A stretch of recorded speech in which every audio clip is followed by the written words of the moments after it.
Se você estranhou este nome junto aos personagens de Senhor dos Anéis, não se surpreenda, pois ele está descrito em outra obra do lendário J.R.R. Tolkien, o Silmarillion.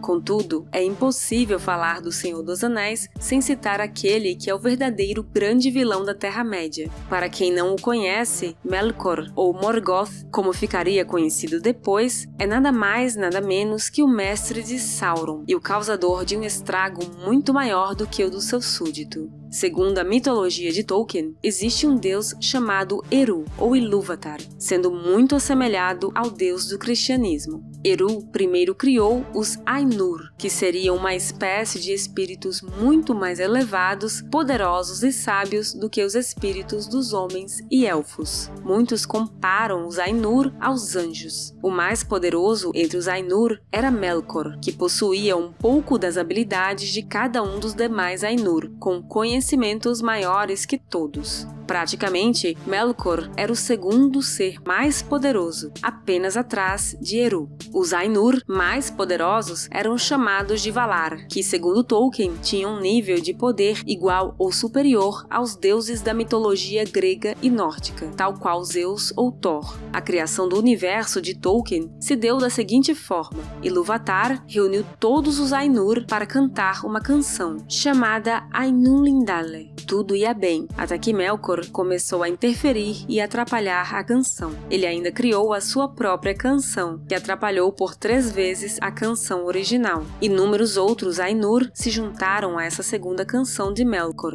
Eru, então, deu uma severa advertência a todos os Ainur para que cantassem apenas a sua canção, e dessa canção surgiu o universo com planetas, estrelas e etc. E, é claro, a Terra-média. Após essa canção, os Ainur tiveram uma visão dos seres que viveriam na Terra-média, em especial dos homens e elfos. O trecho a seguir relata o que aconteceu quando Melkor os viu. Melkor era o principal, o maior dos Ainur, que tomaram parte na música. E ele fingiu, até para si mesmo no começo, que desejava ir até lá ordenar todas as coisas para o bem dos filhos de Ilúvatar, controlando perturbações do calor e do frio que tinham vindo a acontecer por meio dele. O que desejava de fato era submeter à sua vontade tanto os elfos quanto os homens, invejando as dádivas às quais Ilúvatar prometera dotá-los. Ele próprio desejava ter súditos e serviçais, e ser chamado de Senhor, e ser o mestre de suas vontades. Devido às perturbações na canção original, vários problemas acometeram o planeta, como terremotos, vulcões, tsunamis, entre outros. Muitos Ainur foram à Terra-média para tentar consertar tais problemas causados por Melkor. Ele mesmo também foi e apenas piorou os distúrbios. Ainda, constantemente, destruía ou atrapalhava o trabalho dos demais. Isso apenas cessou quando Tulkas, o Valar de maior força física, chegou ao mundo, o que assustou Melkor e interrompeu seus ataques. Mais tarde, Melkor retornaria com inúmeros Ainur que decidiram segui-lo. A maioria deles se tornou Balrogs. Sim, Melkor tinha exércitos inteiros feitos de Balrogs, sendo que apenas um foi necessário para destruir o reino inteiro dos anões em Moria, e veio apenas a ser derrotado por Gandalf, que morreu durante a luta e depois voltou mais poderoso. Gandalf não era um mero mago, mas sim um Maiar, um tipo menor de Ainur, ainda assim extremamente poderoso e imortal. O mais poderoso de todos os Maiar era Mairon, que mais tarde o mundo o conheceria pelo nome de Sauron, e, é claro, se juntou a Melkor, virando seu tenente. Além do estrago ao planeta que Melkor já havia feito, algo talvez ainda pior e mais perverso ele fez com uma espécie recém-aparecida, os Elfos. Melkor encontrou inúmeros dos primeiros elfos que apareceram na Terra-média, os capturou, torturou e perverteu, transformando-os nos orcs. Melkor não admitia que Ilúvatar tivesse criado uma raça tão perfeita e bela. Em sua inveja, transformou-os nas criaturas horríveis que os filmes do Senhor dos Anéis retrataram com tanta perfeição. Os demais Valar perceberam que apenas se unindo poderiam derrotar Melkor, e fazendo justamente isso, acabaram por capturá-lo, sendo que ele foi preso e acorrentado por milênios, para que o trabalho no planeta pudesse continuar. Durante o tempo em que Melkor ficou preso, mais elfos foram encontrados pelos demais Valares e estes lhes deram grande conhecimento. Os elfos prosperaram e criaram obras magníficas. As que mais se destacam foram Silmarils, 3 joias mágicas feitas pelo elfo Fëanor, que possuíam um brilho como nenhuma outra joia. De fato, cada Silmaril tinha o poder de uma estrela e emitia luz pura. As joias continham parte do orvalho das 2 colossais árvores mágicas, Laurelin e Telperion, que faziam o papel de geradoras de luz do planeta, tendo em vista que ainda não havia uma estrela como temos o Sol, para iluminar e aquecer a Terra-média.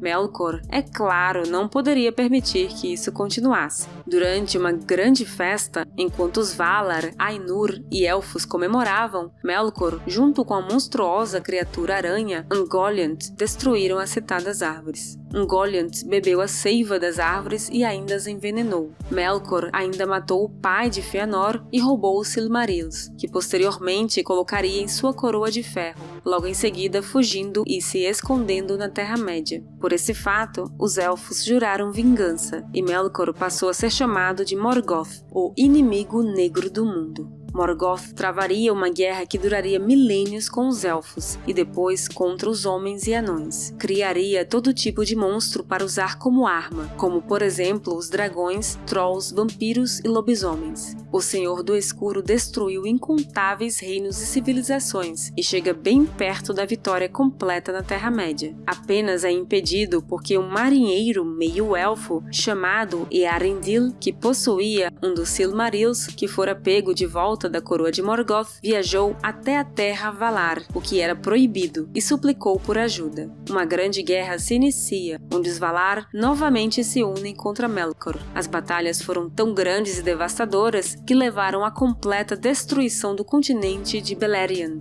que afundou no mar. Quando a vitória dos Valar estava próxima, Morgoth solta sua mais poderosa criação de todos os tempos, Ancalagon, o Negro. Acham Godzilla grande? O que pensam então de um dragão que era tão grande que sua queda destruiu as 3 montanhas que formavam a fortaleza de Melkor e que foi morto apenas porque Earendil, após um dia inteiro de luta, conseguiu concentrar todo o poder de um dos Silmarils contra a criatura. Morgoth foi capturado, acorrentado novamente e lançado no vazio, de onde um dia retornará para a grande batalha final, o Dagor-Dagorath. Com a derrota de Melkor, se encerra a chamada Primeira Era da Terra-média. Mas que lição podemos tirar dessa história tão incrível? Muito simples. A verdadeira origem do socialismo não vem dos livros de Marx e Engels, mas sim do sentimento de inveja. É justamente isso que torna tão difícil combater ideias socialistas com argumentos lógicos, pois elas surgem de um dos sentimentos mais perigosos. A inveja ainda gera raiva e ressentimento.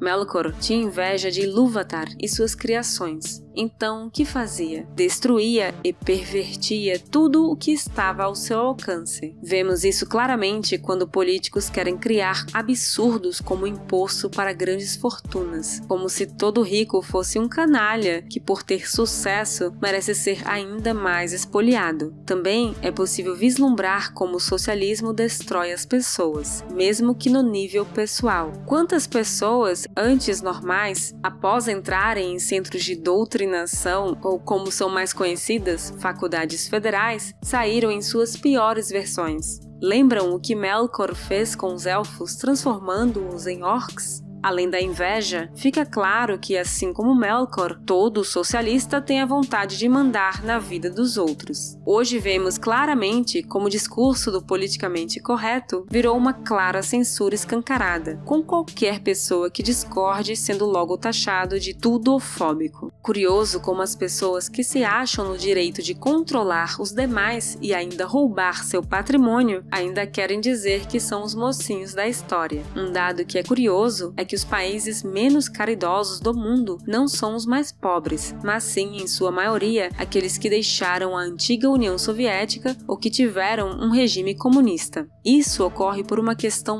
muito simples. Ser caridoso levou muitos a morrerem de fome ou serem severamente punidos pelo Estado, ou, no mínimo, aterrorizados por ele. A cultura passou a ser de um individualismo profundo e por uma questão de sobrevivência. É curioso também o ódio que os socialistas têm com relação ao cristianismo, quando uma das maiores lições é amai-vos uns aos outros como a ti mesmo, e a caridade. Daí vem a pergunta: você conhece algum socialista caridoso? Eu nunca vi, pois eles não querem fazer caridade nem o bem aos pobres. Eles querem é destruição, mas sempre se fingem de bons, coisa que pelo menos Melkor nunca fez. Outro paralelo interessante é que, tal qual vemos hoje, a maioria dos socialistas não é pobre. Em sua maioria, os socialistas detêm algum poder econômico. Já Melkor era simplesmente o mais poderoso dos Valar, mas ainda assim conseguia sentir inveja de homens e elfos. Parece algo absurdo, mas infelizmente vemos que no nosso mundo isso também acontece. Por isso querem tanto controlar a vida de outros para que ninguém possa crescer.